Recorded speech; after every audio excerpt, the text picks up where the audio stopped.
Je vais préciser quelque chose. Quand ce monsieur, ce responsable des sports, exhorte Messi à demander pardon à l'équipe de France, aux Français et tout le reste, il sait que ces choses-là dépassent le cadre sportif pour toucher au volet même diplomatique. Diplomatique, ouais. Parce que, regardez, voyez-vous, aujourd'hui Mbappé, ce n'est plus seulement un joueur de football. Mbappé, c'est un symbole pour la France. Quand vous voyez un joueur qui est courtisé même par le chef d'État, qui constamment s'affiche avec lui, vous montrer qu'il est le symbole de la réussite française, il est le symbole de la mixité, il est le symbole de la diversité en France, il est le symbole qu'on peut venir d'ailleurs, des pays, tout ça, on peut être le fruit de mixité, on peut être un fils métissé du maman algérienne de papa camerounais, et aujourd'hui s'imposer comme Mbappé s'impose là, et être un symbole, une référence pour la jeunesse et pour la France. Il est le symbole aussi de cette sorte de fils, de beau-fils, de gendre idéal. Mbappé aujourd'hui, c'est un peu comme le gendre idéal pour beaucoup de parents, pour beaucoup de personnes. C'est un monsieur qui a une certaine éducation, qui a une certaine intelligence. Or, on parle bien là de quelqu'un qui est dans le football, un joueur de football, qui court dans le ballon, mais qui a une certaine forme d'intelligence et qui est une véritable référence, qui est un symbole qu'il faut respecter, qu'il faut valoriser justement. Et il faut dire que le joueur de Chelsea, Enzo Fernandez, a demandé les excuses. Il dit: je m'excuse de m'être laissé emporter par l'euphorie des célébrations de la Copa América. Il va plus loin. La chanson contient un langage très offensant et il n'y a absolument aucune excuse pour ces mots. Je suis contre la discrimination, les discriminations sous toutes ses formes, et je m'excuse de m'être laissé emporter par l'euphorie des célébrations de la Copa América. Il faut dire que l'équipe de Chelsea a ouvert une enquête interne également contre le joueur, mais une réaction qui a surpris plus d'un, c'est le soutien qu'il a accueilli de son coéquipier, qui lui est un noir, un joueur de la même équipe de Chelsea. Bon, Wesley Fofana ne l'a pas soutenu en tant que tel.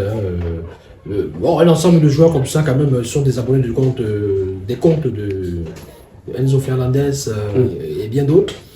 Ben voilà, les soutiens que Enzo Fernandez peut recevoir, ce ne sont que les soutiens de personnes de mauvaise foi, de mauvaise moralité, de personnes qui ne comprennent pas que la gravité de certains actes, qui ne comprennent pas que ça commence souvent comme ça pour se terminer dans les quartiers, dans les ghettos, avec des affrontements, avec des guerres de gangs entre personnes d'origines diverses, de colorations diverses, rien que sur la base justement de ces origines-là. Donc il faut faire attention. Enzo Fernandez, il a demandé des excuses, mais il faut quand même dire aux gens, arrêtez de faire des choses, arrêtez de dire des choses qui dépassent le cadre de vos pensées, ou venez par la suite vous répandre en excuses plates. Parce que en fait, l'excuse aujourd'hui dans le monde est devenue un rituel, est devenue un réflexe obligatoire auquel tout le monde se soumet juste pour faire plaisir aux uns et aux autres. Ces excuses-là, sont-elles sincères? Sont-elles honnêtes? Il faut se poser la question. Est-ce que quand il dit ce qu'il dit là, c'est parce qu'effectivement, il est honnête? Est-ce que c'est parce qu'il est sincère? Est-ce que c'est parce qu'il a vraiment, il est vraiment dans les regrets par rapport à ce qu'il a dit? Ou alors c'est parce qu'il se rend compte que l'affaire, sa petite blague-là, prend des proportions qu'il ne faut pas imaginer. Mais j'ai l'impression que l'équipe d'Argentine savait ce qu'il faisait, ils ont voulu cacher, parce qu'on dit il était en direct, et dès qu'ils ont commencé ces chants-là, dès les premières phrases, il a arrêté son direct, mais c'était déjà passé sur son compte Instagram. Ben oui, c'est ça, justement, malheureusement. Ils savaient ce qu'ils faisaient, parce qu'ils connaissent la gravité de leurs propos. Vous avez un Javier Mascherano, ancien footballeur argentin, qui vous dit que bon, c'est des blagues, c'est des choses que les footballeurs, les sportifs, avec lesquels ils blaguent souvent, ils font des petites animations comme ça là. Maintenant, ça peut paraître aussi grave sur d'autres cieux, etc. Bon, mais ça veut dire qu'il y a une certaine culture de la discrimination envers d'autres peuples. Et ouais, aussi, il faut dire qu'il y a une jeune Camerounaise qui fabrique des chaussures de très bonne qualité. Elle s'appelle Intense Wear. C'est une jeune Camerounaise. Le contact, c'est le 6 94 46 70 29. Vous avez les chaussures à l'écran. N'hésitez surtout pas à appeler pour commander. Ce sont des chaussures Babouche de qualité, hommes et femmes à vil prix. Contactez le 94 46 70 29 et procurez-vous ces paires de chaussures de qualité. De qualité supérieure. Mais il faut aussi noter quelque chose pour le déplorer. En 2022, quand on s'est rendu compte que ça avait déjà commencé, que c'était déjà à ce niveau, on n'a pas fait grand-chose. Or, il nous a été révélé que la Fédération française de football avait porté plainte en 2022 quand ces chants avaient commencé. SOS, il y a une association qui milite justement contre les discriminations, avait aussi porté plainte. Donc du coup, on ne comprend pas comment 2024 bis repetita, parce que ce que vous écoutez là, les chants là avaient déjà été entonnés en 2022. En 2022. À la Coupe du Monde, après la victoire, par les supporters. Par les supporters, après la victoire justement contre la France. Donc Mbappé était visé, Mbappé était ciblé. D'ailleurs, vous vous rendez compte quand même que en 2022, lorsque l'équipe d'Argentine parade dans les rues d'Argentine, Buenos Aires et consorts, vous avez le gardien argentin Emiliano Martinez qui a une statuette de Kylian Mbappé qui tient en main pour s'en moquer. Il rigole, il fait des gestes, il fait des trucs. Et dans tout ça, vous avez Messi qui ricane, qui ouvre sa bouche, qui rit, qui rigole. Or, il sait que Mbappé dont il s'agit, c'est son coéquipier. C'est vrai qu'il aurait pu demander à Djibou de ne pas le faire. C'est son coéquipier en club, au PSG. Mais non, pendant que Martinez torse nu, tel un véritable ghettosa, un petit...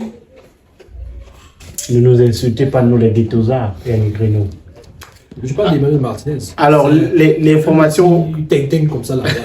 Vous faites étudier là. Un ting-ting comme ça. Vous avez déjà un langage à la Noran. Non. Peut-être un dindon. Dindon. Voilà, c'est même un dindon, c'est Martinez. Il prend une statuette de Mbappé, il se permet de rigoler, il joue. Et vous voyez, la statuette est à l'image de Mbappé. C'est-à-dire que quand vous regardez, le sculpteur, il est fort.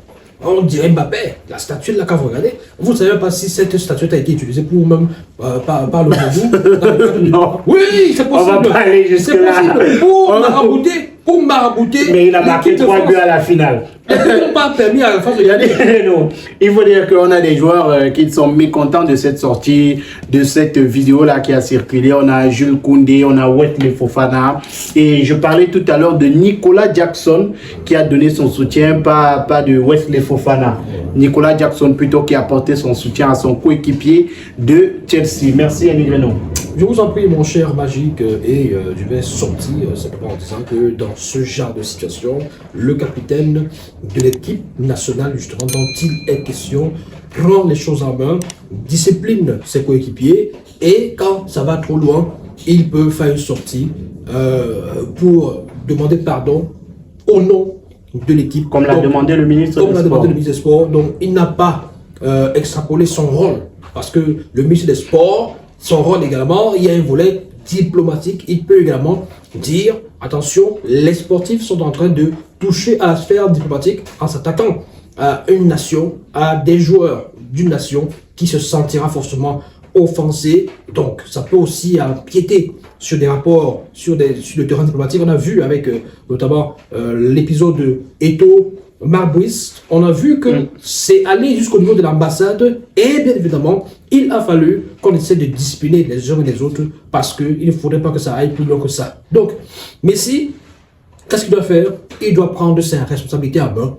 Il doit faire une sortie pour demander pardon au nom de l'équipe nationale d'Argentine et en interne, il doit être beaucoup plus leader que ce qu'on nous dit.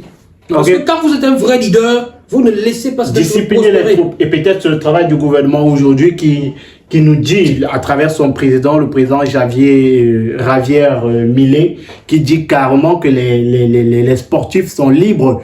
La discipline devrait commencer par le gouvernement qui devait donner une certaine ligne de conduite à ces footballeurs-là. Il faut dire que, par ça qu'on va sortir, dire que Messi doit s'excuser auprès de certains Européens colonisateurs pour une chanson qui dit aussi la vérité, va totalement à l'encontre de l'idéologie de Milei. C'est le président Javier Milei, voilà, sur Twitter. Merci Yannick. Je vous en prie, mon cher Magique. Merci à tous d'avoir regardé le contenu. N'hésitez surtout pas à donner vos propres avis sur cette affaire en commentaire. Likez la vidéo, partagez avec vos proches. Et si vous êtes nouveau sur la chaîne, abonnez-vous, cliquez sur la cloche de notification. À très bientôt pour un autre contenu.